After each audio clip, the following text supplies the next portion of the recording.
আসসালামু আলাইকুম। এখন দেখবেন সংবাদ শিরোনাম। বিপ্লব ও সংহতি দিবস উপলক্ষে রাজধানীতে বিএনপির বর্ণাঢ্য র্যালি। অন্তর্বর্তী সরকারই ব্যাহত করতে চায় নির্বাচন, অভিযোগ মির্জা ফখরুল। সংস্কারের বিরুদ্ধে গিয়ে মুজিববাদী রাজনীতিকে প্রাসঙ্গিক করে তুলছে অনেকে, মন্তব্য আসিফ মাহমুদের। জুলাই সনদে কোনো নোট অফ ডিসাইন্ট চায় না এনসিপি। স্বৈরাচার বিতাড়িত করা তরুণরাই বাংলাদেশ বিনির্মাণে ভূমিকা রাখবে, মন্তব্য জামায়াত আমিরের। আগামী নির্বাচনে আরেকটি মিরাকল হতে পারে বললেন ডক্টর তাহের। ফরিদপুরের বোয়ালমারীতে বিএনপির দুই গ্রুপের মধ্যে সংঘর্ষ, ধাওয়া পাল্টা ধাওয়া, আগুন নেভাতে ফায়ার সার্ভিসকে বাধা, বেশ কয়েকজন আহত।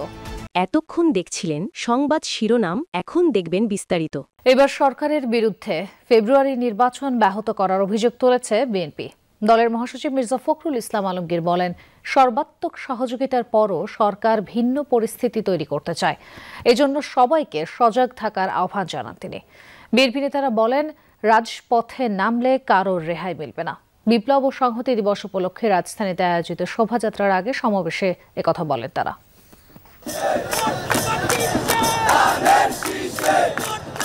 এবার বিপ্লব ও সংহতি দিবস এমন এক সময় যখন বিএনপির সর্বস্তরে বইছে নির্বাচনী হাওয়া, আর সে আবহাওয়ায় সাজে শোভাযাত্রাও। চিরচেনা স্লোগান বাদ দিয়ে শোভাযাত্রা থেকে শুধু উচ্চারিত হয় ধানের শীষের ধ্বনি। তুলে ধরা হয় স্বৈরাচারী শাসনের কুশীলবদের ব্যঙ্গাত্মক চিত্র।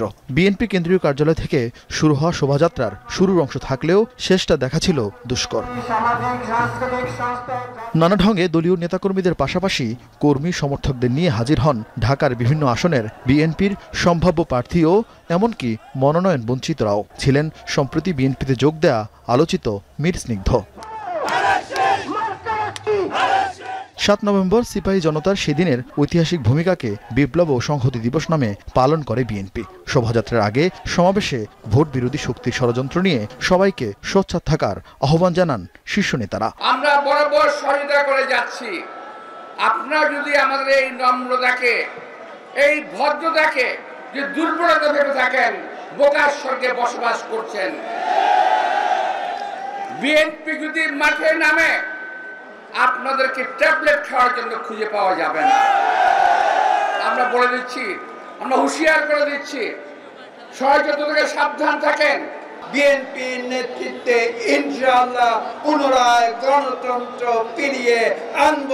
র্যালি পূর্ব সংস্কারের বিরুদ্ধে গিয়ে অনেকে মুজিববাদী রাজনীতিকে প্রাসঙ্গিক করে তুলছে বলে মন্তব্য করেছেন স্থানীয় সরকার উপদেষ্টা আসিফ মাহমুদ সজীব ভূঁইয়া। বিকেলে জাতীয় প্রেস ক্লাবে এক গোল টেবিল বৈঠকে এমন মন্তব্য করেন তিনি। বলেন, নতুন রাজনৈতিক বন্দোবস্ত খুবই জনপ্রিয় শব্দ, কিন্তু এই নতুন বন্দোবস্তের সুনির্দিষ্ট রূপরেখা দেয়া হয়নি। স্বাধীনতার পরও আদর্শ রাষ্ট্র গঠন করা যায়নি বলেও মন্তব্য করেন আসিফ মাহমুদ সজীব ভূঁইয়া। বলেন, রাষ্ট্র পরিচালনার দায়িত্বে যারা ছিলেন তারা লুটপাটে ব্যস্ত থাকায় ১৯৭৫ ও ২০২৪ এই দুই সময়েই একই চিত্র দেখা গেছে। পররাষ্ট্র নীতির প্রসঙ্গে তিনি দাবি করেন, জিয়াউর রহমান ছাড়া কেউ নতুন কিছু দিতে পারেনি। বিএনপি আওয়ামী লীগ কেউই সন্তোষজনক পররাষ্ট্র নীতি প্রণয়ন করতে পারেনি বলেও জানান আসিফ মাহমুদ। জুলাই গণঅভ্যুত্থানে অংশীদারদের আগামী জাতীয় সংসদে থাকা উচিত বলে মনে করেন জাতীয় নাগরিক পার্টি এনসিপির আহ্বায়ক নাহিদ ইসলাম। দুপুরে রাজধানীর বাংলা একাডেমিতে ইউনিভার্সিটি টিচার্স ফোরামের আত্মপ্রকাশ অনুষ্ঠানে একথা বলেন তিনি। স্বৈরাচার বিতাড়িত করা তরুণরাই নতুন বাংলাদেশ বিনির্মাণে ভূমিকা রাখবে বলে মন্তব্য করেছেন জামায়াতের আমির ডক্টর শফিকুর রহমান। বলেন, বিশ্ববিদ্যালয়ের উন্নয়ন প্রকল্পে ছাত্র প্রতিনিধিদের ভাগ বাটোয়ারার সংস্কৃতি থেকে বেরিয়ে আসতে হবে। দলটির নায়েবে আমির ডক্টর আব্দুল্লাহ মোহাম্মদ তাহের বলেন, আগামী নির্বাচনে আরেকটি মিরাকল ঘটবে। ঢাকা বিশ্ববিদ্যালয় সহ 4টি বিশ্ববিদ্যালয়ের কেন্দ্রীয় ছাত্র সংসদ নির্বাচনে জয়ীদের সংবর্ধনার আয়োজন করে ছাত্র শিবির। অনুষ্ঠানে ডাকসু ভিপি সহ অন্য নেতারা বলেন, চেতনা ব্যবসার আর কোনো সুযোগ নেই। আমরা বলতে চাই, নতুন বাংলাদেশে মুক্তিযুদ্ধ ইন্ডাস্ট্রির ব্যবসা চলবে না। একই সাথে জুলাইয়ের যারা চেতনা ব্যবসা করতে চাইবে সেই ব্যবসা চলবে না। এই অসংখ্য ভাইদের শহীদের রক্তের বিনিময়ে এই বিজয় অর্জিত হয়েছে বলে আমরা মনে করি। এটা আমাদের নিজেদের অর্জন বলে মনে করি না। অতীত খুনি হাসিনার পতন হয়েছিল কেবলমাত্র বিশ্ববিদ্যালয়ের শিক্ষার্থীদের পালস বুঝতে না পারা। আয়োজনে জামায়াতের নায়েবে আমির ডাক্তার তাহের বলেন, বিশ্ববিদ্যালয়ের ছাত্র সংসদ নির্বাচনের প্রভাব পড়বে জাতীয় নির্বাচনেও। ইনশাআল্লাহ আমরা দেখছি, আমরা আশা করছি বিশ্ববিদ্যালয়ের যে রিফ্লেকশন এটাই বাংলাদেশ হবে এবং আগামী নির্বাচনে তারই প্রভাবে আর একটি মিরাকল হতে পারে। জামায়াতের আমির শফিকুর রহমান বলেন, ভবিষ্যৎ নেতৃত্বের জন্য তরুণদের এখনই প্রস্তুতি নিতে হবে। একটা পর্বত প্রমাণ,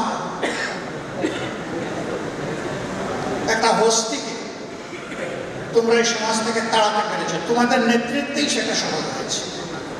তোমাদের নেতৃত্বে ইনশাআল্লাহ আগামী নতুন বাংলাদেশ, বেটার বাংলাদেশ গড়ে উঠবে, এটা আমাদের প্রত্যাশা। যেসব বিশ্ববিদ্যালয়ে এখনও ছাত্র সংসদ নির্বাচন হয়নি সেগুলো দ্রুত আয়োজনের দাবি জানান জামায়াত আমির।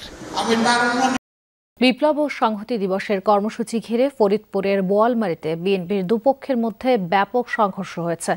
আহত হয়েছেন বেশ কয়েকজন। এ সময় কয়েকটি মোটর সাইকেলে আগুন দেয়া হয়, ভাঙচুর করা হয় দোকানপাট। ফায়ার সার্ভিস আগুন নেভাতে গেলে বাধা দেয়া হয়। এ যেন রণক্ষেত্র, একদিকে দাও দাও করে জ্বলছে আগুন, অন্যদিকে দেশীয় অস্ত্র নিয়ে সংঘাতে জড়িয়েছে দুই পক্ষ। স্থানীয়রা জানায়, ফরিদপুর ১ আসনে বিএনপির মনোনয়ন প্রত্যাশী শামসুদ্দিন মিয়া ঝুনু এবং খন্দকার নাসিরুল ইসলাম বিপ্লব ও সংহতি দিবস উপলক্ষে ফরিদপুরের বোয়ালমারীতে শোভাযাত্রার আয়োজন করেন তারা। বিকেলে ওয়াবদা মোড় এলাকায় সেই শোভাযাত্রায় অংশ নিতে জড়ো হন দুপক্ষের অনুসারীরা। এ সময় দুপক্ষের অনুসারীদের মধ্যে উত্তেজনা দেখা দেয়। এক পর্যায়ে সংঘর্ষে জড়ায় তারা। ধাওয়া পাল্টা ধাওয়া, ভাঙচুরের পাশাপাশি বেশ কিছু মোটরসাইকেলে আগুন দেয়া হয়। ফায়ার সার্ভিস আগুন নেভাতে গেলে পথরোধ করে তাদের বাধা দেয় বিক্ষুব্ধরা। এই ঘটনায় পাল্টাপাল্টি দোষারোপ করেছেন শামসুদ্দিন মিয়া এবং খন্দকার নাসিরুল ইসলাম।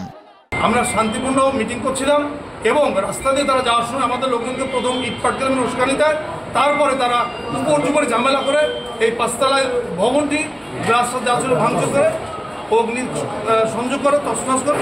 আমাদের এই নেতাকর্মীর উপর মিছিলের উপর হামলা করে, জয় বাংলা স্লোগান দিয়ে, আবার কেউ নারায় তকবীর আল্লাহু আকবার বলে স্লোগান দিয়ে হামলা করে আমাদের বহু লোক নেতাকর্মীকে কুপিয়ে ইট মেরে আহত করে। প্রায় হসপিটালে প্রায় ৫০ জনের মতো এখন তারা ট্রিটমেন্টে আছে।